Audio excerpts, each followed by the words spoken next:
ఇక ఇంకొక న్యూస్ ఇప్పుడే మనకు అందింది. మనకు ఆ వార్త చూస్తే మనకేంది చదివితే మనకు అర్థమవుతుంది.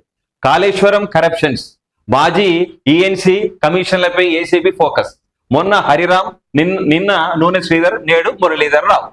అంటే పరిస్థితి ఏంది అంటే దాదాపుగా మనకు ఈ 10 సంవత్సరాలల్లా దాదాపుగా ఏంది, మనం గోదావరి నీళ్ళు తెచ్చినాం, ప్రాజెక్టులు కట్టినాం, అన్ని రకరకాలైనటువంటి వార్తలు మనం మొత్తం విన్నాం.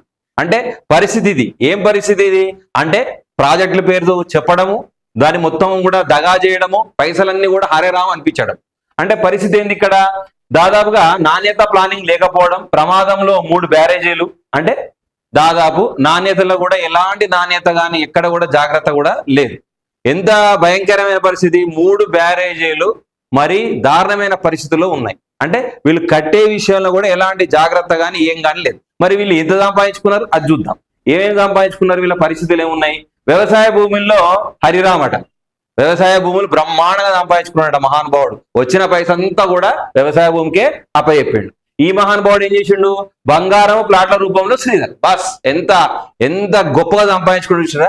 మంచిగా అంటే ఫ్లాట్లలో పెట్టుబడి పెడితే 10 ఇంతలు అవుతుంది, బంగారం ఇప్పుడు 1,00,000 అయింది, రేపు 2 లక్షలు అవుతుంది. ఇది వీళ్ళ పరిస్థితి. అంటే కేవలం ఒక కాంట్రాక్టర్లే ఇంత భయంకరంగా సంపాదించుకుంటే మరి అప్పుడున్న మంత్రులు, సుదీర్ఘ మంత్రులు ఉన్నారు, వాళ్ళ పేర్లు ఎందుకు చెప్పాలి, మీ అందరికీ తెలుసు.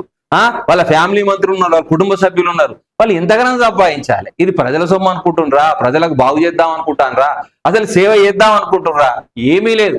అంత లగ్జరీ. వాళ్ళ కుటుంబం 10 తరాలు 20 తరాలు వాళ్ళు హాయిగా ఉండాలి, ప్రభుత్వం ఉన్నా లేకున్నా.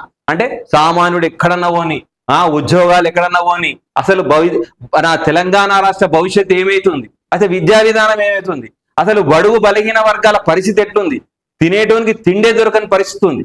అన్నమో రామచంద్ర అనే పరిస్థితులు ఉంటే వీళ్ళు 1000 కోట్లు 100 కోట్లు వీళ్ళు హరిరామ్ అనిపిస్తారు. ఇది ఈరోజు అత్యంత ప్రమాదకరమైన న్యూస్ మనం తెలంగాణలో చూస్తున్నాం. అంటే ఇప్పటికీ ఈ 2 సంవత్సరాల్లో ఇంత బయటపడ్డది. ఇంకా 3 సంవత్సరాల కాంగ్రెస్ ప్రభుత్వం పాలన ఉంది, ఇంకెన్ని పడతాయో. కానీ ప్రభుత్వానికి మేము ఒకటే విన్నపిస్తున్నాం, ప్రజలకు న్యాయం జరగాలి. ఏ ప్రభుత్వం వచ్చినా సామాన్యునికి న్యాయం జరగాలి, భవితకు న్యాయం జరగాలి, భవితకు ఉద్యోగాలు రావాలి, ఏదో ఒక ఉపాధి కలగాలి. ఇట్లా అవినీతులు చేసిన తర్వాత వీళ్ళ పరిస్థితి ఏంది, అసలు రాష్ట్రం పరిస్థితి ఏంది. రేపు అప్పుల భారం కాదు, ప్రతి ఒక్కరు కూడా బతికే అవకాశం కూడా లేకుండా పోతుంది.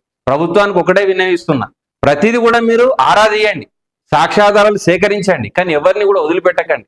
వచ్చే ప్రభుత్వాలన్నా ఆదర్శంగా ఉండేటట్టుగా ఈ ప్రభుత్వం పరిపాలన చేయాలి. అది మేము కోరుకుంటున్నాం.